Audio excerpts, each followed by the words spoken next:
The twilight broke through hyperspace, and the war-torn galaxy welcomed them back. But Anakin Skywalker was no longer the same man who had entered Mortis. Obi-Wan noticed it immediately. His former Padawan sat in silence, staring at his mechanical hand as if it belonged to someone else. Ahsoka tried to joke, tried to bring back the usual banter, but Anakin barely responded. Because he remembered everything. The son had shown him the truth. The future. His future. And the father, against all logic, against all mercy, had chosen not to erase it. Anakin had seen himself fall. Seen himself kneel before Palpatine and take the name Darth Vader.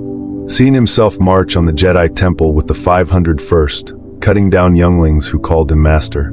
Seen his own hands wrapped around Padme's throat on Mustafar, squeezing the life from the only person he had ever truly loved. And worst of all, he had seen why. Fear. Desperation. The promise of power to save her. Palpatine whispering in his ear, twisting his love into a weapon. Now back aboard a Republic cruiser, Anakin couldn't escape it. Every time he closed his eyes, he saw the yellow Sith eyes staring back. Every time he ignited his lightsaber, he remembered the red blade cutting through his brothers. Anakin? Obi-Wan's voice cut through the nightmare. Are you alright? No. He wasn't alright. He would never be alright again. But he couldn't tell Obi-Wan. Not yet. How could he explain that the galaxy's greatest hero was destined to become its greatest monster? How could he admit that the darkness wasn't some external enemy? It was already inside him, waiting. Padme. He had to protect Padme.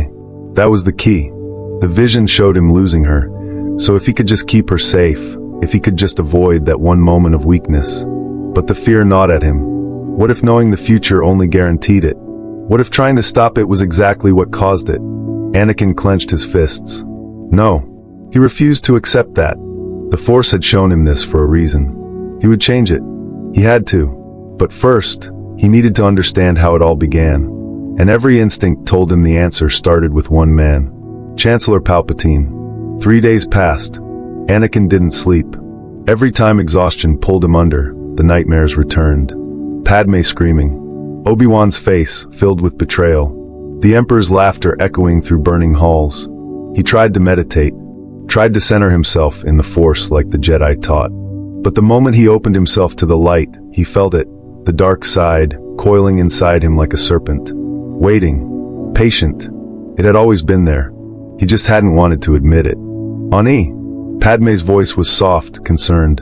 She sat beside him in their secret apartment, her hand resting on his. You've barely said 10 words since you came back. What happened on that planet? Everything. Nothing. The end of the world. Anakin forced a smile. Just, the mission was difficult. I'm fine. But he wasn't fine. And Padme knew him too well to believe the lie. She cupped his face, forcing him to meet her eyes. You're not fine. You're terrified. I can see it. Please talk to me. How could he? How could he tell the woman he loved that he had seen himself murder her?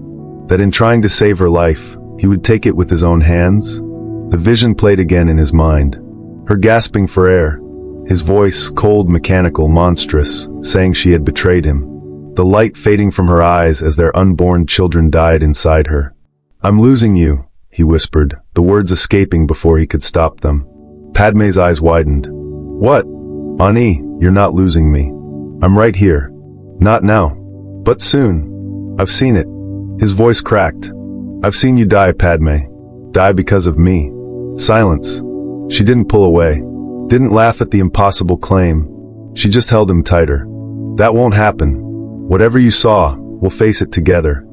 But that was the problem. In the vision, they had been together. And he had still lost her. No worse. He had killed her. Anakin pulled back, pacing the room like a caged animal. You don't understand. It's not just you. It's everyone. The Jedi. The Republic. Everything burns because of me. I've become something else. Something evil. Darth Vader. Even thinking the name made him sick. Then we stop it, Padme said firmly. You're the chosen one, Anakin. You bring balance to the Force. If you've seen this future, then you can change it. Could he? The father had seemed to think so. Otherwise, why let him keep the memory? But what if he was wrong? What if this knowledge was a test he was destined to fail? Anakin looked at Padme, beautiful, brave, alive, and made a decision. He wouldn't fail. Not this time. Whatever it took, he would rewrite his fate, even if it meant confronting the one man he had trusted above all others. Anakin found Obi-Wan in the temple meditation chamber, surrounded by the soft blue glow of holographic star maps. For a long moment, he just stood there, trying to find the words. How do you tell your master, your brother, that you're destined to betray him? That you've seen yourself leave him burning, limbless, screaming that he hates you? If you're going to hover in the doorway, you might as well come in, Obi-Wan said without turning around. Anakin stepped inside. The door hissed shut behind him, sealing them in silence. I need to tell you something, Anakin said. About Mortis. Obi-Wan finally turned, his expression cautious. We've already filed the mission report. What more is there to say? The truth. Anakin took a breath. The father didn't erase my memory. I remember everything the son showed me. Obi-Wan's face went pale. Anakin, what did you see? My future. The words came out hollow. I fall to the dark side, Obi-Wan. I become a Sith Lord. I kill Jedi. I destroy the Republic. I lose everything. The silence stretched between them like a chasm. No, Obi-Wan said finally, shaking his head. No, that's impossible. You're the chosen one. You're meant to destroy the Sith, not join them. I know what I saw. Anakin's voice rose, frustration boiling over. I saw myself kneel before a Sith master. I saw myself kill younglings. I saw. He stopped, unable to finish. Obi-Wan moved closer, gripping Anakin's shoulders. Listen to me. Visions are not absolute. The future is always in motion. Just because you saw something doesn't mean it will happen. Then why show it to me? Anakin demanded. Why let me keep the memory if I can't change it? Because you can change it. Obi-Wan's voice was firm. But you have to trust the Jedi. Trust the light. Trust me. Anakin wanted to. Force, he wanted to believe his brother. But the vision had been so real. So detailed. And at the center of it all. Obi-Wan, what do you know about Chancellor Palpatine? The question hung in the air like a blade. Obi-Wan frowned. The Chancellor? What does he have to do with this? In the vision, he was there. He was my Sith Master. The color drained from Obi-Wan's face. Anakin, that's a serious accusation. Palpatine has been the Republic's leader for over a decade. He's guided us through this entire war. Exactly, Anakin pressed. The war that never ends. The emergency powers that keep growing. Obi-Wan, what if it's all been a lie? What if he's been playing both sides from the beginning? Obi-Wan turned away, conflicted. Anakin could see the wheels turning in his mind, the strategic genius recognizing patterns he'd been too close to see. If you're right, Obi-Wan said slowly, if Palpatine truly is a Sith Lord, then we're already in his trap. That's why I had to tell you, Anakin said. I can't do this alone. Obi-Wan met his eyes, and for the first time since Mortis, Anakin saw understanding. Not doubt, not dismissal. Understanding. Then we take this to the Council, Obi-Wan decided. Together. But even as they made the plan, Anakin felt a disturbance ripple through the Force.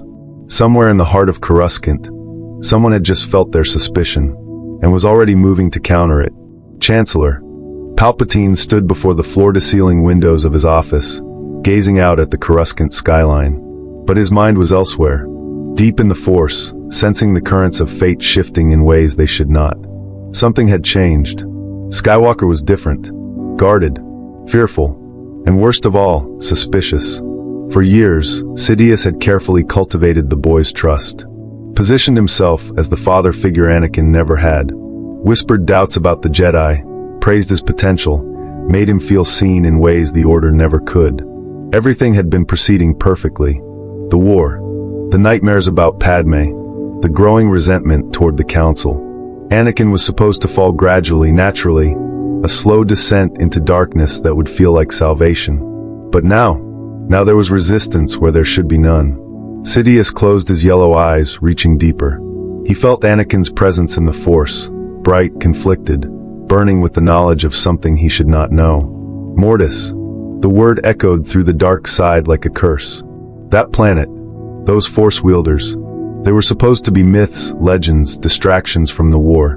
But Skywalker had gone there, and something had happened. Something that let him see too much, too soon. A thin smile crossed Sidious's face.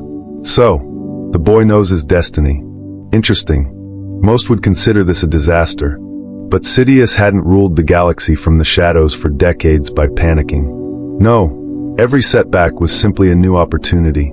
Every unexpected move, a chance to demonstrate why he was the master and all others were pawns. If Skywalker knew he was meant to become Darth Vader, then perhaps he could be convinced to embrace it. Or, if he proved too resistant, he could be eliminated and a new apprentice found. Sidious activated the comm on his desk. Commander Cody, I need you to prepare the 212th for immediate deployment. General Kenobi will be leading a strike on Utapau within the week. Yes, sir. Separate them. That was step one. Kenobi was Anakin's anchor, his voice of reason. Remove him from Coruscant, and Skywalker would be vulnerable. Next, the Council. Sidious reached out through his network of spies, activating protocols that had been in place for years. He would need them to suspect Anakin, to push him away, to make the young Jedi feel betrayed by the very order he was trying to save. And finally, Padme, the secret wife, the forbidden love, the weakness Sidious had always intended to exploit.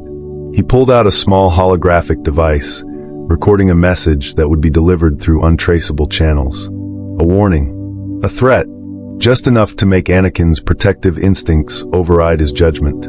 My young friend, Sidious murmured to himself, you think knowledge of the future gives you power, but you're still just a boy playing at being a Jedi. He activated the contingency files. Order 66 sat ready, waiting for his command. But he wouldn't use it yet. No, first, he would give Anakin a chance to come to him willingly. And if he refused, then the Jedi would burn anyway, and Skywalker would burn with them. Anakin, thank you for coming. Palpatine's voice was warm, grandfatherly, exactly as it had always been. He gestured to the chair across from his desk, that same kind smile on his face. But Anakin saw past it now, saw the yellow eyes hiding beneath, the predator behind the politician. You said it was urgent, Chancellor, Anakin replied, remaining standing. Palpatine's smile flickered, just for a moment. Please sit. We've known each other too long for such formality. Anakin didn't move. The silence stretched. Palpatine folded his hands, studying him with newfound intensity. You've changed, my boy, since your return from your last mission. Something is troubling you. Is it? Anakin kept his voice neutral. The Council doesn't appreciate you, Palpatine continued, his tone sympathetic. They hold you back, fear your potential. But I've always seen what you truly are, Anakin. The chosen one, destined for greatness beyond the narrow vision of the Jedi Order. There it was, the same manipulation, the same poisoned words Anakin had heard 1,000 times before. Except now he knew where they led. You're right, Anakin said quietly. I am destined for greatness, but not the kind you're offering. Palpatine's expression shifted. The warmth vanished, replaced by cold calculation. What are you saying? I know who you are. Anakin's hand drifted toward his lightsaber. Darth Sidious. For 3 heartbeats, neither man moved. Then Palpatine laughed. Not the cheerful laugh of a kindly old man, but something darker, colder. Clever boy. How long have you known? Long enough. And yet you came here alone. Palpatine rose from his chair, his presence suddenly oppressive. Did you think to arrest me yourself? To be the hero who saves the Republic?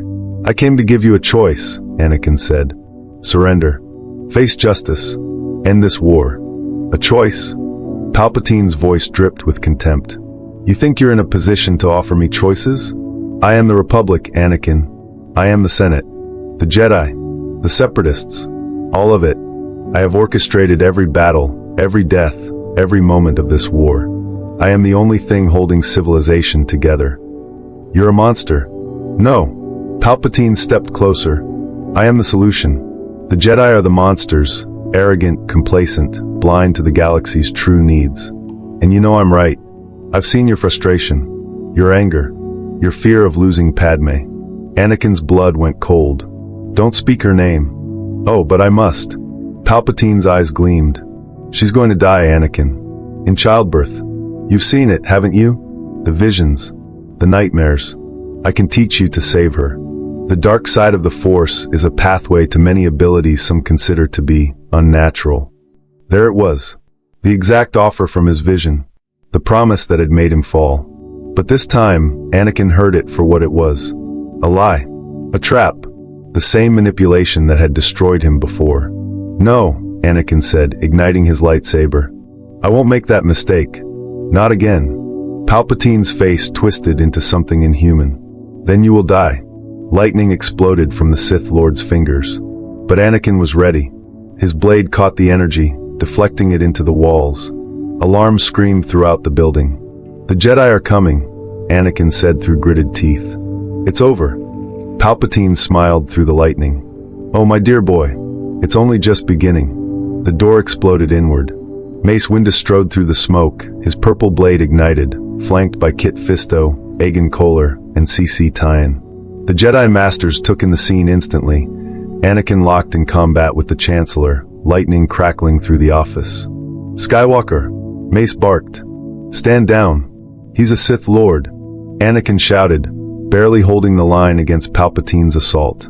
Everything I told you is true. Palpatine's face twisted into a mask of wounded innocence. Masters, please. The boy has gone mad. He attacked me without provocation, but Mace Windu wasn't a fool. He felt the dark side radiating from the Chancellor like heat from a sun. The oppression of the Sith will never return, he said coldly. You have lost. Palpatine's expression changed. The mask shattered completely, revealing Darth Sidious in all his twisted glory. No, he hissed. You have lost. The lightning intensified, splitting into multiple streams. Aegon Kohler went down first, his defenses shattered. Kit Fisto lasted 3 seconds longer before Sidious's blade, somehow conjured from thin air, pierced his chest.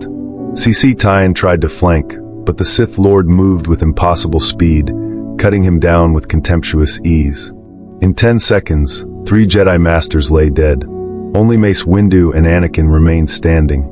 Impressive, Sidious purred, circling them like a predator. But predictable. Did you really think the Jedi could defeat me? I have waited decades for this moment. Planned every contingency. You are nothing but insects fighting against the storm. Mace and Anakin moved as one, their blades forming a defensive wall. The dark side pressed against them, suffocating, overwhelming. He's too strong, Anakin said, feeling the echoes of his vision. This was the moment, the turning point. Then we adapt, Mace replied. Form 7. Vapad. Channel his darkness back against him. They attacked together. Mace's aggressive, unpredictable style combined with Anakin's raw power and unconventional creativity. For the first time, Sidious was forced to give ground. The battle raged across the office. Furniture exploded. Windows shattered.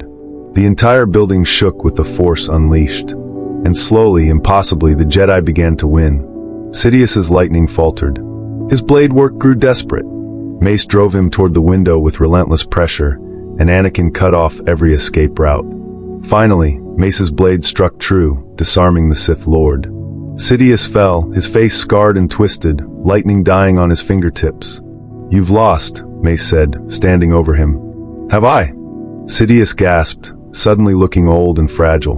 Anakin, please. He's going to kill me. I surrender. This isn't the Jedi way. And there it was. The exact moment from Anakin's vision. The choice. In his memory, he had intervened. Had cut off Mace's hand. Had doomed himself and the galaxy. Mace raised his blade. He's too dangerous to be left alive. No! Anakin stepped forward, but not to stop Mace. Instead, he placed himself beside the Jedi Master, his own blade raised. If we execute him, we become what we're fighting against. He deserves justice. A trial. Mace looked at him, surprised. In that moment, Anakin saw respect in the Master's eyes. You've grown, Mace said quietly. But Sidious only smiled. Justice? You want justice? Then look outside. Through the shattered windows, they saw it. All across Coruscant, clone troopers turning on their Jedi generals. Order 66 had begun. The temple burned. Even from the Senate district, Anakin could see the smoke rising from the Jedi temple. Feel the deaths rippling through the Force. Masters, knights, Padawans, all cut down by the clone troopers they had fought beside for 3 years. We have to get there, Anakin said, deflecting another blaster bolt.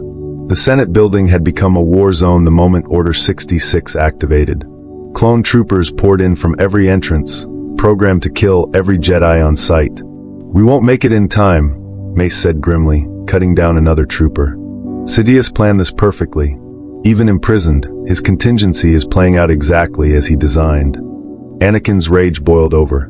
He reached out with the Force, crushing a squad of clones against the wall with brutal efficiency. Their screams cut off abruptly. Mace grabbed his shoulder.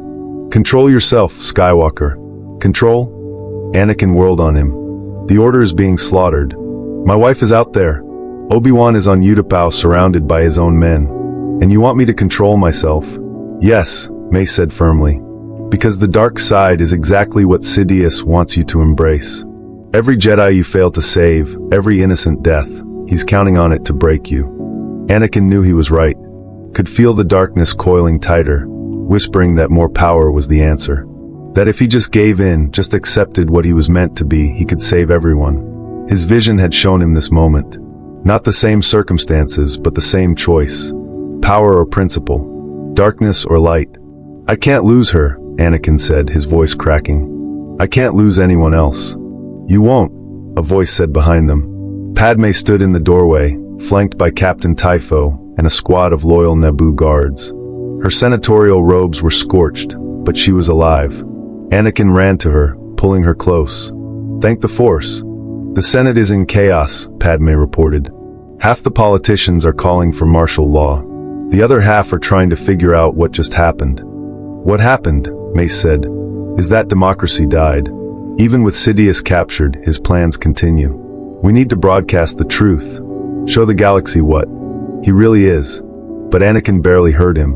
He was focused on Padme. Alive. Safe. The vision hadn't come true. "Not yet." "Ani," she whispered, sensing his turmoil. "What did you do?" "What I had to." He pulled back, meeting her eyes. "I confronted Palpatine. Exposed him. But it wasn't enough. He'd already won." "No," Padme said firmly. "He's in custody. The war can end now. The war will never end." Anakin looked out at the burning city. "Not as long as his programming holds. Not as long as the clones obey Order 66. Mace's calm crackled. "Master Windu, this is Ahsoka Tano. The temple is lost. I repeat, the temple is lost. The 501st turned on us. Commander Rex helped me escape, but most of the younglings didn't make it." Anakin's world tilted. The younglings. The same ones he had slaughtered in his vision. They died anyway, just by different hands. The darkness surged, promising him that he could have prevented this. That if he'd embraced his power, accepted his destiny as Vader, he could have stopped Order 66 before it began. "Anakin." Padme's hand touched his face. "Stay with me. Don't go to that dark place." He wanted to listen. Wanted to be the hero she believed he was. But as the city burned and the Jedi died and the galaxy collapsed into chaos, Anakin Skywalker wondered if saving himself had doomed everyone else. The trial of Darth Sidious was the most watched event in galactic history. Billions watched as the former Supreme Chancellor, revealed as the Dark Lord of the Sith, stood before the newly reformed Senate. The evidence was overwhelming. Recordings, testimony, the confession Mace Windu had extracted before inhibitor chips could be used to corroborate the Jedi's claims. Palpatine smiled throughout it all. Even in chains, he radiated confidence. "You think you've won," he told the Senate. "But I've shown you what you truly are. In your fear, you gave me unlimited power. In your comfort, you ignored every warning sign. I didn't corrupt the Republic. I simply revealed what it always was." The Senate convicted him unanimously. But Anakin took no joy in the verdict. Because Palpatine was right. The Republic had been dying long before Sidious revealed himself. The systems that allowed him to rise, the corruption, the complacency, the emergency powers, they all remained. Victory felt hollow. "Ani!" Padme's voice pulled him from his thoughts. She stood in the doorway of their apartment, one hand resting on her swollen belly. "You're thinking about him again." "I'm always thinking about him." Anakin crossed to her, kneeling to place his hand beside hers. "About who I almost became."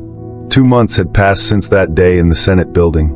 2 months of dismantling Sidious's network, breaking inhibitor chips, rescuing the surviving Jedi, rebuilding. And through it all, Anakin carried 2 sets of memories. The life he'd lived and the life he'd avoided. He remembered being Darth Vader. remembered the murders, the betrayals, the decades of service to the Emperor.